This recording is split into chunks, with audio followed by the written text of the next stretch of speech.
don't want to do this, but since siya na yung nagsabi, i-turn over ko na yung envelope. The envelopes where the money was. Comsec, So it's 9 envelopes. kuha po yung So envelope. it says hope and the amount is there.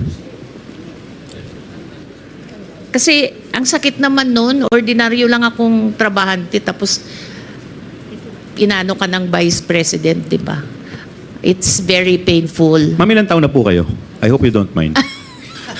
Hindi, gusto ko lang pong malaman kasi sabi po ninyo 40 years na po kayo in government. I'm 65, sir, but I... So when the time when you were appointed as a USEC, noong 2022 ba? 2022? How old were you at the I was 64. 64. Yeah. I'm sure sa edad ninyong yan, after pagkatapos nyo pong pag-ingatan yung inyong pangalan for the past 40 years? Sabutin ko yun. Yes, sir. So, okay, anyway, thank Sir, you. Mr. Chairman, I'd like to... Mr. Chairman, Sino yun? Mr. Chairman, dito po ako. Ay, Mr. Chairman. Mr. Chair, can I continue first? with Congressman, wait, before I recognize Congressman Paduano, ma'am. Yes. I believe... With the indulgence of Congressman Asidre, please continue, Congressman. Mr. Chair, can we allow Yusek Mercado to continue with the response? Because I was trying to ask her about the 16 million that the Vice President mentioned. Please respond with respect to the 16 million. 1660. 16. 16 million. I would like to respond to that because it's a press con.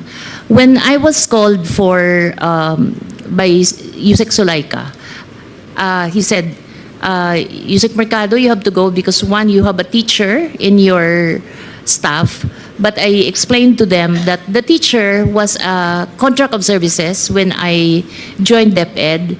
And the teacher has a pending application in Cebu because he's from the Visayas. And while he was working with us, he qualified for the RQA. But then when he received his appointment as a teacher, it was already past the opening of the class. It was almost opening, and the teaching load was already apportioned. So I called the RD. I said, can I still keep him?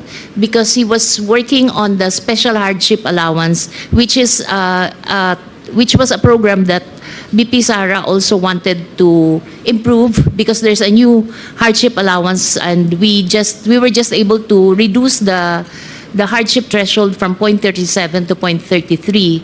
And she wanted the basis for the giving of the hardship allowance, special hardship allowance, revisited. So that's why that guy was the one working on it. So I explained, and I don't feel at all na guilty ako dun sa sinabi niya. The second one is, Sulaika mentioned that I solicited from 2 agencies. So I explained to her that it was a program which our strand developed. There were 2 consultants from UNICEF who developed the app, and then we asked our external partnership office to look for external partners who will be presenting the program, because we developed the concept. It was DepEd Guru. It's her being able to contact the 980,000 teachers. Parang kahit nasan siya, pwede niyang makausap yung mga teachers. The second one was for us to do an electronic mode of the RQA. Parang there's no human intervention anymore. Everyone uploads the credential. Even the computation of the teacher qualification is already on an what do you call this? Wala na siyang human intervention. So that was the program. It wasn't us who choose who would be the partners who will be invited. It was the external partnership. So we made a presentation to almost all the corporations. And then some of the corporations appreciated that it's a very important program. So some of them committed buy, kasi what we did is we divided the total fund of 16 million into chewable chunks. So if you're interested with this package, ito lang. If you're interested with it, because not everyone naman wanted to pay the 16 million. But there were two corporations who were willing to fund, because we wanted to put one in Mindanao, one in Visayas, and one in Luzon. So there were two who committed to fund the full package, and those were the two corporations that Yusek Sulaika said I solicited. So I explained properly. I did not solicit. There's no money involved there. These are equipments.